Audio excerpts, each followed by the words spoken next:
안녕하십니까. 불의를 보면 송곳처럼 참지 못하는 남자 정도는 아니지만 이쑤시개 정도 되는 박의준 변호사입니다. 오늘 이 시간은 범죄력 측정기 시간입니다. 범죄력 측정기란 우리가 좋아하는 영화 드라마에 나오는 인물에 대해서 법적으로 누가 더 나쁜 놈인지 알아보는 시간입니다. 오늘 다룰 영화는 타짜원입니다. 다룰 인물은 고니와 곽철용. 누가 더 나쁜 놈인지에 대해서 법률 조문에 나오는 것을 기준으로 판단해 보도록 하겠습니다. 첫 번째 범죄입니다.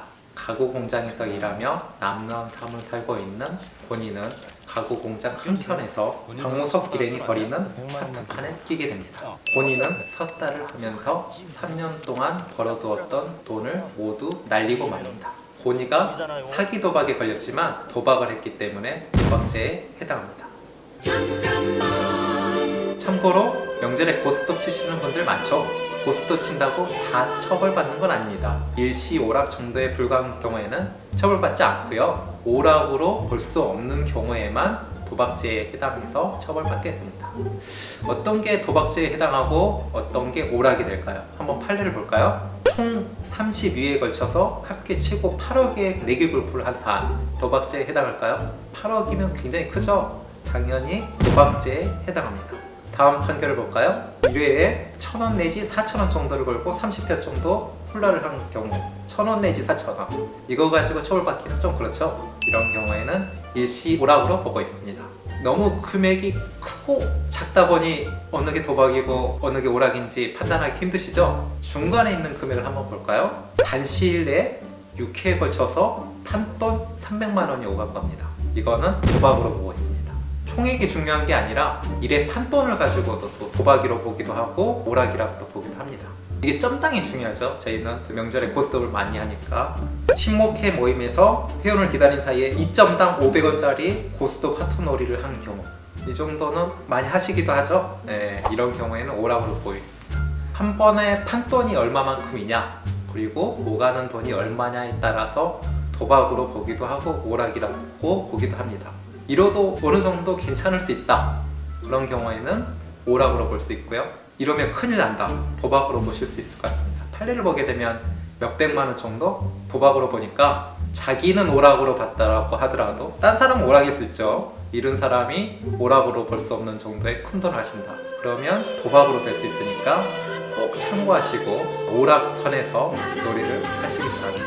본인은 자기 모아뒀던 돈을 다 잃고 집으로 뛰쳐갑니다.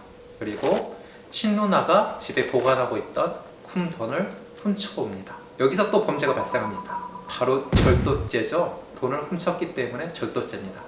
그렇지만 우리나라 형법은 친족에 대해서 재물을 절주하는 것에 대해서는 형을 면제하고 있습니다. 그래서 본인은 절도죄를 지었지만 처벌받지는 않습니다. 가족 간의 절도에 대해서 처벌하지 않는 것은 과도하다고 생각해서 법을 이렇게 만들어 놓은 겁니다. 그렇다고 해서 아버지 지갑이나 어머니 지갑에 대해서 손을 대면 안 되겠죠. 그리고 참고로 직계 혈족, 그러니까 아버지, 어머니, 배우자 같은 경우는 처벌받지 않지만 친척들 돈을 훔치게 되게 되면 처벌받습니다. 다 처벌받지 않는 것은 아니라는 거 꼭 참고하시기 바랍니다. 한편 전문 도박꾼 타짜들이 싸고 친 판이었다는 사실을 뒤늦게 안 본인은 방무석 일행을 찾아 나서게 됩니다. 그리고 도박으로 시비가 붙은 창고에서 우연히 필연인 듯 전설의 타짜 평경장을 만나게 됩니다. 평경장은 고니가 잃었던 돈의 5배를 주면 하트를 그만두겠다라는 약속을 받고 도박을 고니에게 가르쳐줍니다. 그리고 고니는 본격적으로 도박판에 뛰어듭니다. 다음 화면에서 고니의 다음 범죄가 나옵니다. 고니가 평경장과 함께 지방 도박을 다니는 장면인데요. 평경장에게 돈을 잃은 상대방 건달은 평경장한테 돈을 뺏으려고 합니다. 이때 고니는 상대 건달을 맥주로 가격을 합니다. 위험한 물건을 사용했으므로 특수 폭행죄에 해당합니다. 그 다음으로 고니는 정마담이 미리 설계해둔 판에 끼게 됩니다. 큰 돈을 따게 되는데요. 결국 고니는 욕망을 이기지 못한 채 평경장과의 약속을 이기고 계속적으로 도박을 하게 됩니다. 그리고 평경장과 헤어지게 되죠. 고니는 타짜가 된 이후에 큰 돈을 걸고 도박을 했는데요. 도박죄에 해당할까요? 아닙니다. 고니는 타짜입니다. 기술을 써서 돈을 딴 거죠. 사기죄에 해당합니다. 도박과 사기죄는 어떻게 구분이 될 수 있을까요? 승부가 운 확률에 의해서 결정되게 되게 되면 도박이 되는 거고요. 필연적으로 결정이 된다. 이거는 사기가 되겠죠. 타짜원에 나오는 모든 타짜들의 도박은 사기죄에 해당합니다. 여러분 사기꾼들을 이길 수 없죠. 도박으로. 도박에 함부로 빠지듯이 마시기 바랍니다. 본인은 자신을 이 세계에 발 담그게 한 장본인인 박무석을 복수하기 위해서 그를 조종하고 있는 곽철용의 도박판에 찾아갑니다. 드디어 곽철용의 범죄입니다. 곽철용이 도박장을 운영하는 장면이 나오는데요. 도박장소 배설죄에 해당합니다. 본인은 곽철용의 사업장에서 많은 돈을 따게 되는데요. 곽철용은 본인을 불러서 도박을 하자고 합니다. 본인은 자신에게 처음으로 사기를 친 박무석과 치게 되는데요. 중간에 본인은 파트를 치다가 박무석이 호주머니에 파트를 넣고 박무석에게 사기 도박 2명을 씌웁니다. 주머니로 손이 가! 이거 뭐야?